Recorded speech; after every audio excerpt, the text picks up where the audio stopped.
छत्तीसगढ़ में शिक्षा सत्र की शुरुआत 26 जून से हो गई है, लेकिन शिक्षा व्यवस्था जस की तस है।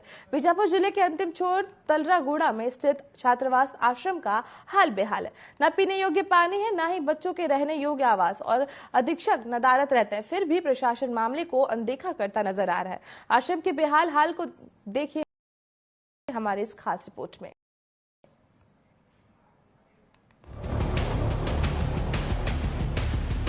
छात्रावास का हाल ऐसा है कि बच्चे तो छोड़ो, जानवर भी ना रहे। छड़ चल रहा है, जिनमें एक बच्चा मलेरिया पॉजिटिव पाया गया है। फिर आगे देखते हैं तो कहीं इलेक्ट्रिकल उपकरण खुला हुआ है, बोर्ड के तार लटकते नजर आ रहे हैं, तो बाथरूम का हाल बेहाल है। बच्चों का शौचालय का टंकी सामने रखा हुआ है और शौचालय पूरी तरीके से गंदगी से भरा हुआ है। हम लोग यहाँ पर 10:30 बजे आए। कहाँ से आए वो? हम लोग स्वास्थ्य विभाग से आए। कहाँ से? स्वास्थ्य? ये तोयनार से। तो मलेरिया पॉजिटिव अभी जो मौसम के अनुसार हम लोग भेजे हैं, तो उस हिसाब से हम लोग जांच करने आए। हमारे अधिकारी भेजे तो यहाँ पर। कितने बच्चों का जांच हुआ? अभी तो 47 का हुआ है।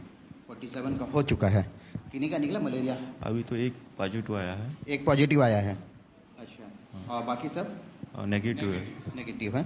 उनको किस प्रकार का उपचार दिया जा रहा है? अभी तुरंत उनका एसिडिक खिलाएंगे और उसका तुरंत एसिडिक खिलाएंगे। तुरंत खाना खाने के बाद बच्चे को, उसके बाद वो बच्चा को फिर 2 दिन का और फिर डोज चलेगा, जो यहाँ के टीचर के हाथ में दे देंगे। फिर नजर पड़ती है बच्चों के रहने वाले शयन कक्ष की ओर। देखा गया कि शयन कक्ष में सफाई नहीं हुआ है। बच्चों को ना मच्छरदानी दी गई है और ना ही साफ सफाई पर कोई ध्यान देता है। बच्चों ने बताया कि सुबह सफाई नहीं हुई है और प्यून भी एक ही है। TV20 से हमारी बात किया गया, उनसे बात करने पर उन्होंने बताया कि उनका जो है किचन का जो साइड है वो टूटा फूटा है, उसको मरम्मत करने के लिए बात कही गई है। उसके अलावा अगर देखा जाए तो यहाँ पे बाथरूम की स्थिति बहुत खराब है। बच्चों के रहने का जो जगह है वो तो ठीक है, लेकिन उसके शयन कक्ष के आजू बाजू में काफी गंदगी फैली हुई है। साफ सफाई नाम की कोई चीज नहीं है। आप यहाँ पे तस्वीरों में भी देख सकते हैं साफ तरीके से कि किसी भी प्रकार का जो है साफ सफाई यहाँ पे नहीं हो रहा है। और TV24 की टीम जब यहाँ पे पहुंची और यहाँ की स्थिति देखी है तो आपके सामने रखने का प्रयास किया गया है। ये प्रयास देखते हैं कितना सफल हो पाता है और इस पर किस प्रकार का एक्शन होता है और किस प्रकार का यहाँ पे एक्शन देखने को मिलेगा, ये देखने वाली बात होगी। TV24 के लिए सतीश सेल्लूर की खास पेशकर बीजापुर से। पहुंचते हैं तो अंदर जाने की अनुमति नहीं मिलती, पर अधीक्षक से बातचीत में उन्होंने बताया कि छात्रावास में अधिक बारिश हो जाए तो सामने का हिस्सा पूरी तरीके से पानी से भर जाता है। निकासी नहीं होने के कारण तालाब में तब्दील हो जाता है। वहीं बच्चों के कपड़े इलेक्ट्रिकल वायर में सूख रहे, कहीं पंखों के तार नीचे झूल रहे हैं।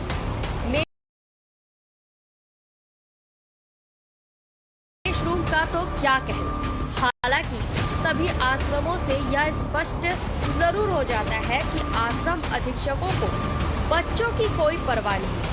बच्चे अपनी जान हथेली में रखकर आश्रमों छात्रावासों में अध्ययन कर रहे हैं।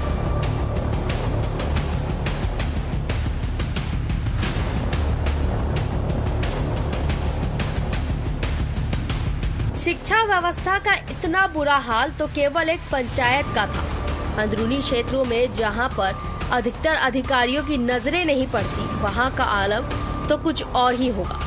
सवाल जो निकल करके आया था सामने वो तारलागुड़ा के 12 वर्षीय बच्ची दीक्षिका, जिसकी मौत के बाद में ये सवाल खड़ा होना लाजमी बनता है कि व्यवस्थाएं आखिर हो क्या गई है, चरमरा क्यों गई है यहाँ की व्यवस्थाएं, और इन व्यवस्थाओं को दुरुस्त करने का जिम्मा किसके हाथों में है, कौन आखिर इसके जिम्मेदार होता है।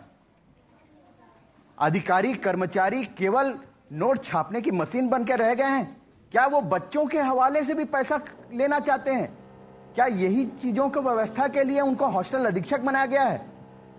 अभी तक हॉस्टल अधीक्षक नदारद है यहाँ पर। मैं आपको और एक बार बता दूं, यहाँ हॉस्टल अधीक्षक अब तक नाराज हैं। नदारद हैं टीवी 24 के लिए सतीश सेलूर की खास पेशकर बीजापुर से।